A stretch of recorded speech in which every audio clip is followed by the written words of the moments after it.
में तेज बारिश हो रही थी। तभी एक चिड़िया की नन्ही बच्ची पानी में बहती हुई आती है और वो एक पेड़ की डाल पर बैठ जाती है और वो जोर जोर से रो रही थी। मम्मा, मम्मा आप कहाँ हो?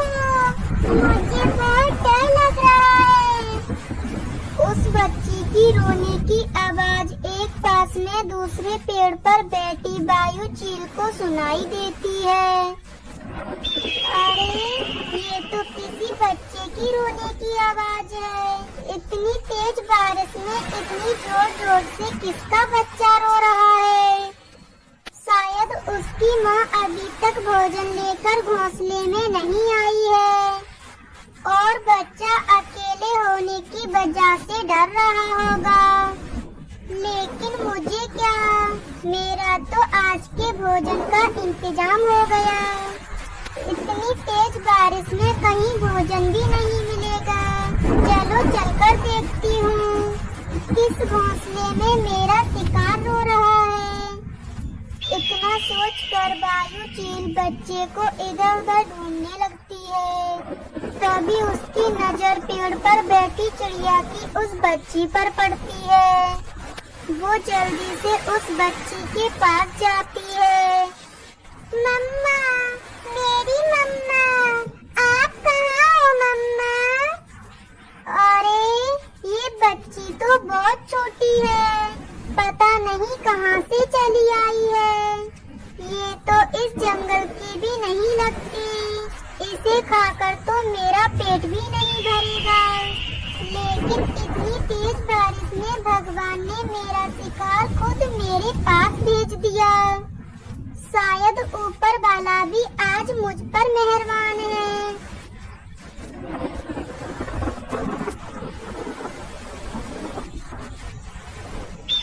वो चिड़िया की बच्ची अभी भी रो रही थी। मम्मा, मेरी मम्मा, मुझे अपनी मम्मा के पास जाना है। अरे ये बच्चा तो इतना मासूम है कि इसे तो ये भी नहीं पता कि मैं इसे मारकर खा जाऊंगी। बायु चील जैसे ही उस बच्चे को मारकर खाने वाली होती है कि तभी उसे अपने बच्चे की याद आ जाती है। कुछ समय पहले उसके बच्चे को एक जालिम कौवे ने अपना शिकार बना लिया था। आखिर बायु चील के सीने में भी एक माँ का दिल था। अपने बच्चे की याद आते ही बायु चील उस नन्ही चिड़िया को मारकर खाने का ख्याल छोड़ देती है। नहीं, इस बच्ची को मैं मारकर नहीं खाऊंगी। इसे मैं अपने बच्चे की तरह पालूंगी। वो तुरंत उस बच्ची को अपने सीने से लगा लेती है। मत रो मेरी बेटी, मत रो। आज से मैं तुम्हारी माँ हूँ और तुम्हारा नाम लाडो है। आज से मैं तुम्हें लाडो कहकर बुलाऊंगी। इस तरह कुछ दिन गुजर जाते हैं। बायु चील लाडो से बहुत प्यार करती थी और उसे खाने के लिए मीठे मीठे फल लाकर देती थी। लाडो भी अपनी चील माँ से बहुत प्यार करती थी। एक दिन चील अपनी बेटी के लिए अंगूर लेकर आती है। ये ले लाडो बेटी, आज मैं तेरे लिए मीठे मीठे अंगूर लाई हूँ। मम्मा, आप मुझे कितना प्यार करती हो। हाँ मेरी लाडो, मैं तुझे अपनी जान से भी ज्यादा प्यार करती हूँ। एक दिन बायु चील अपनी बेटी को घर के बाहर बिठाकर ठंडी हवा ले रही थी।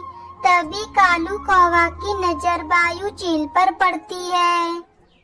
वो जल्दी जल्दी मीनू चिड़िया के पास जाता है। मीनू, अरे ओ मीनू, गजब हो गया। पता नहीं वो बायु चील किसका बच्चा उठा लाई है। बहुत ही प्यारा बच्चा है। अब वो उसे भी मारकर खा जाएगी। हमें किसी तरह उस बच्चे को बचाना होगा।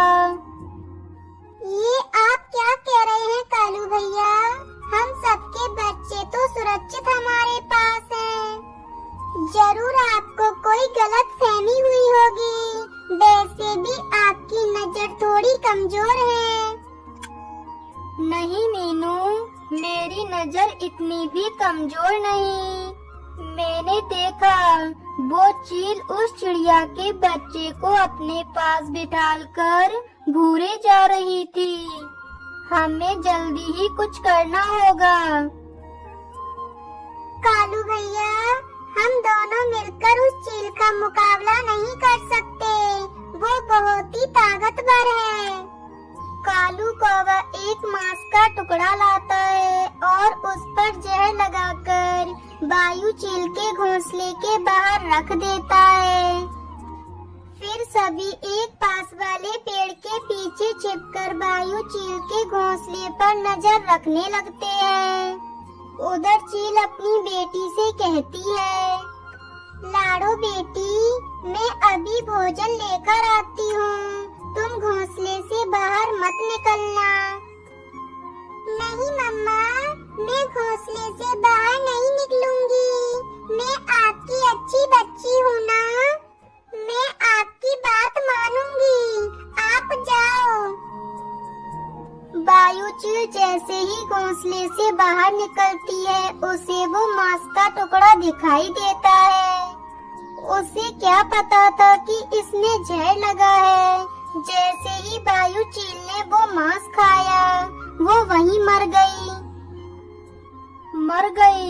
वो वायु चील मर गई। चलो उस बच्ची को लेकर आते हैं। नहीं नहीं कालू भैया, अगर हम सब इकट्ठे जाएंगे तो बच्चा डर जाएगा, केवल मैं ही जाती हूँ। आप कौन हैं और मेरी मम्मा कहाँ है? मेरी मम्मा मेरे लिए भोजन लेने गई थी, कहाँ है मेरी मम्मा? बेटी, वो तुम्हारी माँ नहीं, वो एक शिकारी चील है और वो तुम्हें मारकर खा जाती। लेकिन अब आपको डरने की कोई जरूरत नहीं है, अब वो चील आपका कुछ नहीं बिगाड़ सकती है, वो मर गई। क्या मेरी मम्मा मर गई? मेरी मम्मा, मेरी मम्मा, अब मेरा क्या होगा? लाडो चिड़िया जोर जोर से रोने लगती है। मीनू चिड़िया किसी तरह लाडो चिड़िया को लेकर कालू कौवा के पास आती है। कालू भैया, हम लोगों से बहुत बड़ी गलती हो गई थी। वायु चील की अब ममता जाग गई थी।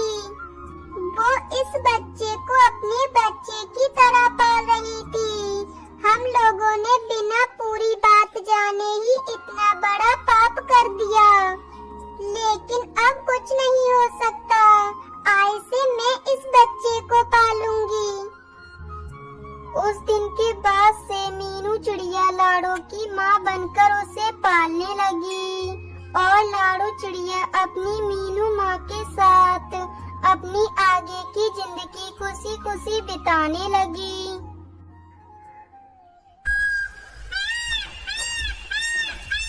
जंगल में होली का त्योहार आने ही वाला था। सब पक्षी बहुत खुश थे। मीनू चिड़िया और कबूतर घर के बाहर बैठे हुए थे। तभी चिड़िया कबूतर से कहती है, कबूतर भैया, इस बार हम अपने घरों को बहुत अच्छे से सजाएंगे और होली पर सब मिलकर खूब मजे करेंगे। मीनू, मैं ऐसा करता हूँ, सभी पक्षियों के घरों को महकते हुए ताजे ताजे फूलों से सजा देता हूँ और तुम तोते को साथ लेकर दूसरे जंगल से रंग ले आओ। मैं ऐसा ही करती हूँ, लेकिन तुम घर अच्छे से सजा लेना। मीनू तुम जाओ, मैं अपना काम अच्छे से कर लूँगा।